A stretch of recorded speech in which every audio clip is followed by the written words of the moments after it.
Daté Atavito Barnandé Akaï. Je suis invité à ce colloque en tant qu'écrivain.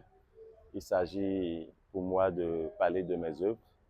Euh, Vu que ces œuvres sont une trentaine, j'ai fait le tour rapide et puis je me suis euh, beaucoup plus intéressé à parler de tes yeux sont ce qui me retient dans ton tombeau.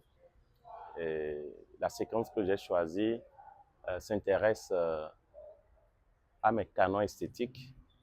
Ces canons esthétiques, bien entendu, s'inspirent de la poésie italienne et française, avec la versification, l'alessandrin, la césure, les hémistiches, la prosodie, tout le respect de la poésie classique.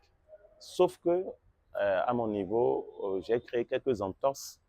Ce n'est pas forcément les 12 pieds, parfois ça fait 11, parfois ça fait 13, parfois l'hémistiche n'est pas euh, véritablement la moitié du vers. Et, et donc, il y a un travail que j'ai créé qui fait qu'on peut lire ma poésie de manière horizontale, mais on peut également la lire de manière verticale. Et c'est justement à ce niveau que le lecteur est un peu dérouté parce qu'il n'est pas familiarisé à ces techniques de lecture. Et donc, au plan thématique, les lecteurs ont découvert dans ma poésie la question de l'amour, mais ils ont également découvert la question de la colonisation. C'est la même séquence qu'ils ont pris pour la thématique d'amour. Cette même séquence, ils l'ont prise pour la thématique de la colonisation. Ça veut dire que la manière dont j'écris est polyphonique, c'est polysémique et ça a une richesse connotative. Et ce qu'il faut retenir, parce que quelqu'un voulait savoir pourquoi il faut écrire, est-ce que écrire va nous permettre de sortir de la colonisation?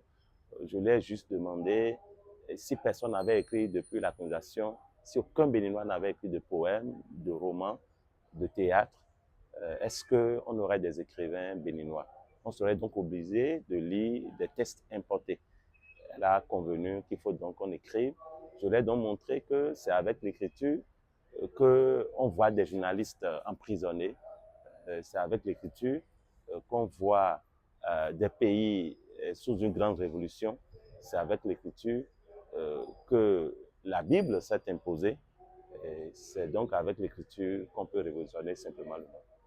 De l'autre côté, elle a souligné, une lectrice a souligné sa peur de découvrir ce que j'écris. Je l'ai donc montré que la peur est humaine, mais nous ne devons